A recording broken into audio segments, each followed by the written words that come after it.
leave my house without going through the newspaper. But at Tinubu, okay, if you go through the newspaper every morning before you leave your house, it's okay. What are you supposed to do with that information? Of course, everybody buys the newspaper. I don't know. But now, newspaper is not like trending like before because, of course, except for those offices that will buy it and some people like you that will buy newspaper. But what's our business with that? If you now buy newspaper and call. According to a report by Daily Post Nigeria on Saturday, March 14, 2026, Bola Tinubu shared candid reflections on the early phase of his presidency, admitting that a certain level of persistence and firm resolve characterized his initial approach to governance. Speaking during an interfaith gathering held to break the Ramadan fast with prominent journalists and media executives at the presidential villa, the president provided insight into the motivations that shaped his administration's early decisions.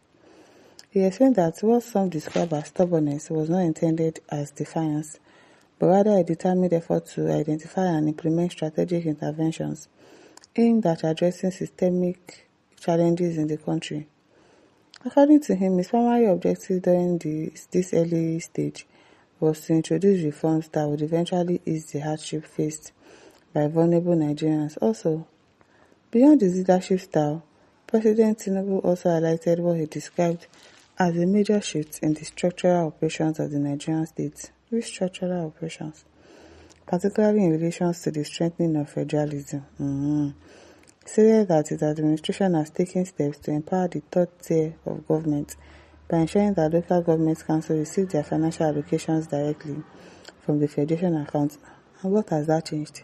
Since they started collecting their allocations directly, nothing has changed. Has anything changed in your area? Nothing. Nigerians are still suffering. Local government areas, they still don't have good health care. The road is still bad. Everything is still the same as it is. So, what change did you make? According to the president, this arrangement represents a departure from previous practices where such funds often experience delay or interference at the state level.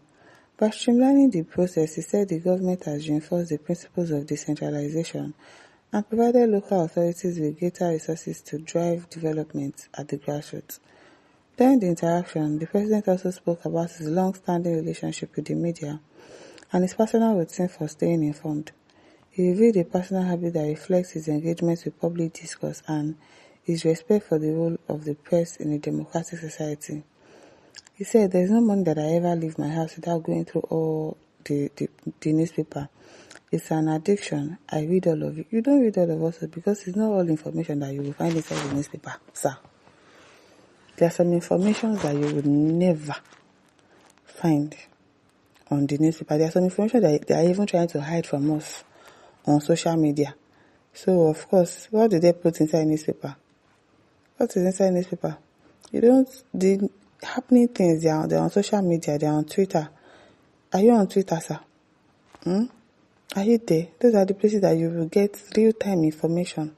There are some things that they even try to hide from us, but one way or the other, we thank God it usually gets to social media has done a lot. It has really exposed it, and that is why people are trying to control it so that your secret will not be exposed most of the times. But really, reading newspaper is an addiction.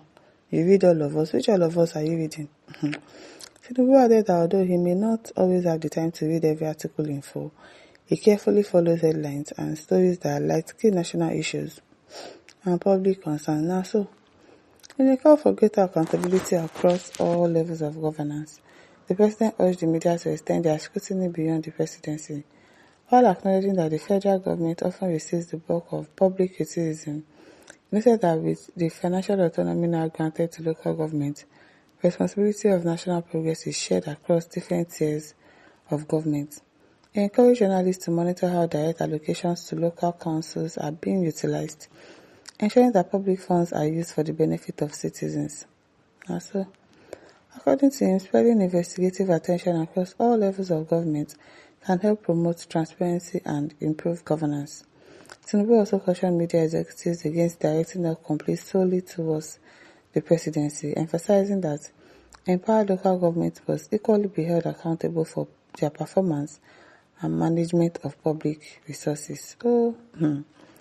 At says then you should know that you are not performing. No food, no job, no security, no electricity, there is corruption, etc., etc. They say, what have you done with the people that you are going through? I don't know. You are reading us. If you are really reading us, then you should be solving issues. Charles K.Y.N.D. says social media anchor exactly, because that is exactly where you are supposed to be. On social media. That is exactly where you are meant to be. Newspaper, okay, you can't find all the information there. It is on social media that you find it. Abdullah says, if truly you are doing that, definitely you are not reading the right news from the paper. Of course, it wouldn't be waiting one day for newspaper. They won't put the main stories that are trending on social media. They won't put it on newspaper. Waiting. Macaulay says to cross-check whether they lie where you tell them to tell us balance or not, abi? Oh, Tinubu, pity us now. Pity us. Daniel Emiola says, more so you guys don't need to like him, but yet to remain your president in 2031. Now you sabi Emiola. Vote him in if you like. Abubakar says, when you are an irresponsible president whom your ruling is turning Niger people into hunger, suffering, and smiling. Nobody small. Nigerians, we can endure anything. I've never seen people like us. They will stretch us. You continue to stretch. Are you people not tired? Damisa says, may I say that Mr. President is a liar? Because he once told Nigerians that he does not read the newspaper because they abuse him and he doesn't want to have hypertension. Which one be this again? That he does not leave his house without reading the newspaper every morning. Now so that they give us lamba all the time now. So that they give us. It is well. But probably he doesn't listen to the news on social media. He doesn't read the news on social media because on social media, they show and shaggy for that social media. As one day, I know nobody says, written Dick talk for that newspaper because I know you must have turned it upside down. And I said, the one way you they read, now for you alone, and not be the same one the masses they read. That one, especially for you, exactly. Because they like to person we know waiting people they face for stage or market. I'm telling you, they print another thing for him entirely to make him feel like, oh, the country is good, everybody is going okay, He's not really seeing what exactly is going on in the country, and it's possible, sha. Bloody drug dealer telling lies. One bear says, and you're enjoying what you're reading and seeing happening in your country under your watch. Oh, it is well. I said, do you know they print your own personal newspaper different from the general one? You see? Imagine. It is well. At least now, don't forget to like, share, subscribe. Thank you for listening. See you some other time. Bye.